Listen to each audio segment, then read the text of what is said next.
Hello friends, आज मैं आपको बताने वाली हूँ तत्सम शब्दों को पहचानने का आसान तरीका। अगर अभी तक आपको तत्सम शब्द पहचानने का सही तरीका नहीं आया है तो ये वीडियो आपके बहुत काम का होने वाला है।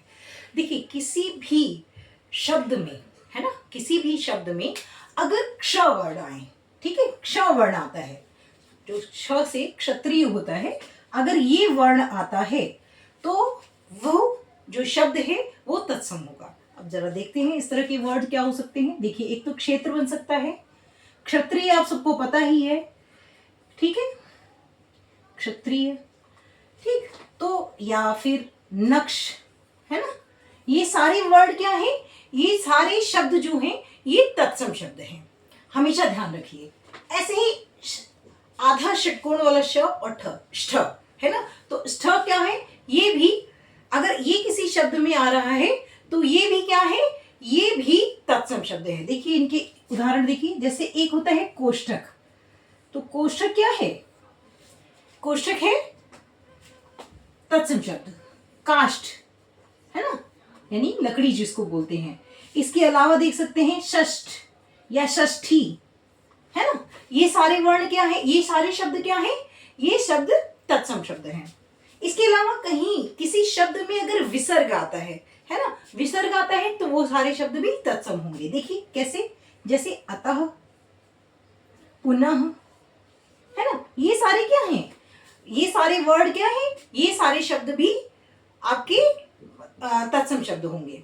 ऐसे ही त्र से बनने वाली, जैसे अगर किसी शब्द में त्र आता है वहां भी क्या होगा, वहां भी हमेशा तत्सम होगा। एक तो यहाँ पे आपको क्षेत्र दिख रहा है, यानी ये छ भी है और त्र भी है, दोनों है।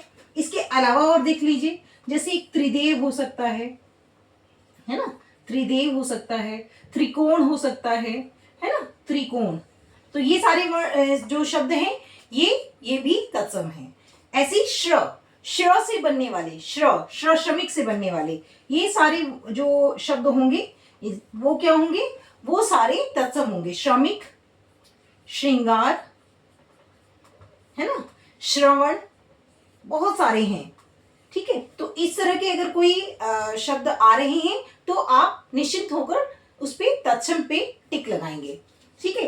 इसी तरह से अगर किसी पे री शब्द आ रहा है, मतलब री की मात्रा लग रही है, या री जो इस तरह से री, है ना, ये वाला री हम लगाते हैं, है ना, तो इसको भी हम क्या बोलते हैं, ये वाले जो शब्द होंगे ये भी सारे तत्सम होंगे। देखिए जैसे एक होता है मातृ, पितृ, घृत, है ना, घृत, मातृ पितृ तो आपने समझ ही लिया, जैसे कि माता और पिता, फिर घृत, घी, है ना। इस तरह से ये सारे क्या हैं, ये सारे आपके तत्सम शब्द हैं। इसके अलावा अगर किसी वर्ण, किसी शब्द में अणा आता है ना, अणा आ गया तो वहां पर भी क्या होगा, वहां पर भी हमेशा तत्सम होता है। देखिए जैसे एक शब्द मान लीजिए क्षण, है ना, यानी एक पल, है ना, ऐसे ही क्षणिक, तो ये सारे क्या बनेंगे, क्षणिक, माणिक, है ना, या मणि या माणिक, कुछ भी आप लिख सकते हैं,